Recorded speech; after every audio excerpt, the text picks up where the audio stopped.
नमस्कार दोस्तों, SS uncovered में आपका स्वागत है। आज हम बात करने वाले हैं भारत के सबसे भयानक रेल हादसों में से एक गैसल ट्रेन हादसे की। एक ऐसा हादसा जिसने हजारों मासूमों की जान ली। इसके पीछे की कहानी बहुत ही डरावनी और सवालों से भरी है। दो ट्रेनें, अवध असम एक्सप्रेस और ब्रह्मपुत्र मेल, रात के सन्नाटे में एक ही पटरी पर तेज रफ्तार से टकरा गई। इतनी भीषण टक्कर कि कई डब्बे कटकर एक दूसरे के ऊपर चढ़ गए और आग ने सब कुछ चपेट में ले लिया।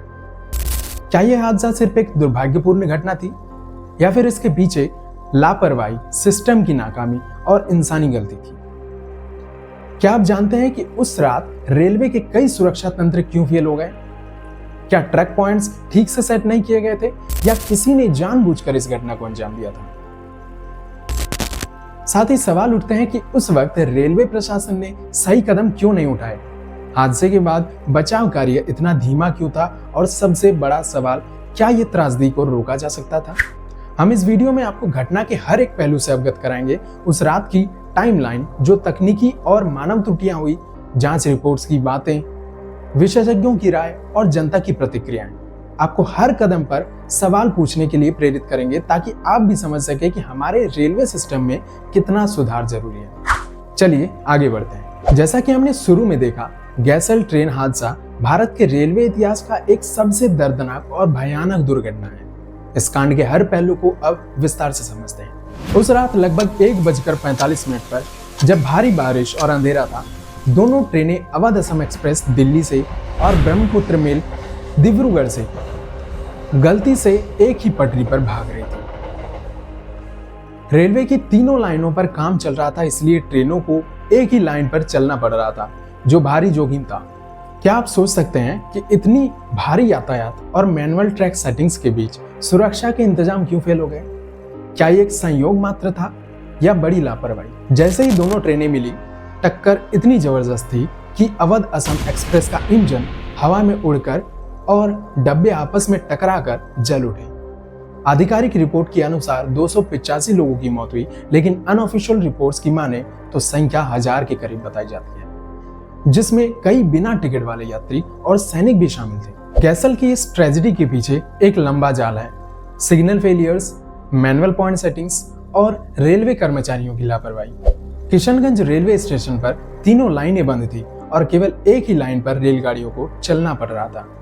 मैनुअल तरीके से पॉइंट्स सेट किए जाते थे, जो लगभग 30 मिनट का कष्टदायक काम था। असली दुर्घटना तब हुई जब अवध असम एक्सप्रेस को गलती से डाउन लाइन पर भेज दिया गया, वहीं ब्रह्मपुत्र मेल उसी रास्ते पर थी। सोचिए, उस स्टेशन पर काम कर रहे अधिकारी कैसे इस गंभीर गलती को नहीं देख पाए? क्या सिस्टम इतना कमजोर था कि कोई सावधानी बरतना संभव नहीं था? कुछ सूत्रों में यह कहा गया कि हो सकता है यह केवल इंसानी भूल न थी, बल्कि कुछ साजिश भी हो सकती थी। ब्रह्मपुत्र मेल में सैन्य जवान सवार थे, इसलिए कुछ ने यह दावे भी किए कि ट्रेन में विस्फोटक भी हो सकते थे, लेकिन सेना ने इसे पूरी तरह से खारिज किया। इस हादसे की जांच में कोई साजिश का सबूत नहीं मिला। घटना के बाद स्थानीय आपातकालीन सेवाएं पूरी तरह से असमर्थ रहीं। रसद और बचाव कर्मी कलकत्ता से 14 घंटे की यात्रा करके आए, तब तक कई जिंदगियां खत्म हो चुकी थी। ज्यादातर सब बुरी तरह से जल चुके थे और पहचानने भी नहीं आ रहे थे। कई सब कभी मिले ही नहीं। क्या रेलवे प्रशासन की तैयारियों में इतनी बड़ी खामी थी? और परिवारों का क्या? जांच में 35 रेलवे कर्मचारियों को हादसे के लिए जिम्मेदार ठहराया गया, जिसमें स्टेशन मास्टर से लेकर अन्य कर्मचारी थे। 6 रेलवे कर्मचारियों को लापरवाही के लिए 2 साल की सजा हुई।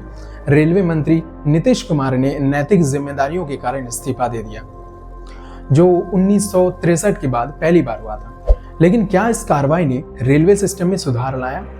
आज भी तकनीकी विकास धीमा है और कई रेलवे स्टेशन पुराने उपकरणों के साथ चलते हैं। जस्टिस GN रे आयोग ने नॉर्थ फ्रंटियर रेलवे सिस्टम की अनदेखी और कर्मचारियों की लापरवाही को विशेष रूप से चिन्हित किया। पर सवाल यह है, क्या रेलवे ने पर्याप्त कदम उठाए? क्या आधुनिक तकनीक जैसे ऑटोमेटिक सिग्नलिंग और बेहतर ट्रेन नियंत्रण को लागू किया गया?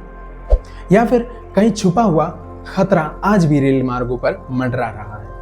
क्या रेलवे में सुधार के नाम पर केवल बातें ही होती रही है? आपके हिसाब से भारत के रेलवे प्रणाली की सबसे बड़ी कमजोरी क्या है?